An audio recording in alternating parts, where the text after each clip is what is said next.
On le sait, hein, c'est une réalité. Le confinement a donné des envies de verdure à bon nombre d'entre nous.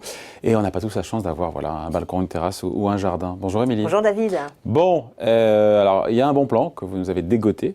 Déterrer, c'est le cas de le dire. On peut louer son jardin. On peut louer un jardin. Louer un jardin, effectivement. Alors si la nature vous manque trop en ville, si vous rêvez de cultiver vos courgettes ou vos tomates, c'est possible de louer un jardin, potager ou pas d'ailleurs.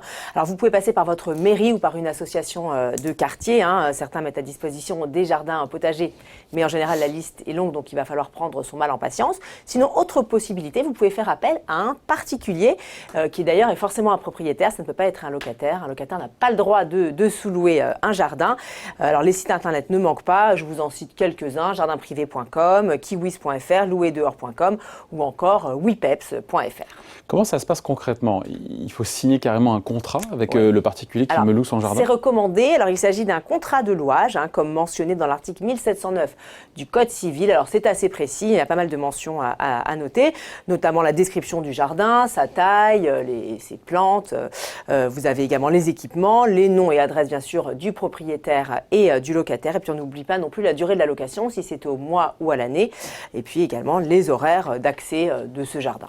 Et puisqu'on parle de durée, tiens Émilie, c'est quoi? C'est comme pour un contrat de travail, c'est un CDD, un CDI? Alors les deux marches, ça peut être un CDD ou un CDI. Si jamais c'est un CDI, ça veut dire que ce contrat peut être résilié à tout moment. Comme tout contrat, il faut respecter bien sûr un délai de préavis. Et puis, comme je vous le disais, tout est à peu près possible dans ce contrat. Vous pouvez noter un peu tout ce que vous voulez, notamment des restrictions, comme par exemple une absence de produits chimiques ou de pesticides. Et puis bien sûr, sur le contrat, on n'oublie pas le prix, le tarif. Ben oui, parce que louer un jardin, on a envie de dire à moindre coût. Ça donne quoi niveau de tarif? Il faut compter combien pour louer, pour avoir son jardin? Alors ça va bien sûr dépendre de la taille de votre jardin, sa localisation, ses équipements, la durée de la location. Mais en général, pour une location mensuelle d'un petit jardin, en jardin partagé, c'est assez faible. Il faut compter entre 10 et 70 €, mais ça va dépendre bien sûr si vous vous trouvez dans une petite ou dans une grande ville. Ça va dépendre également de l'offre et de la demande, s'il y a beaucoup de jardins ou pas dans votre quartier. Et puis s'il y a beaucoup de voisins en recherche, ça va vous coûter forcément plus cher.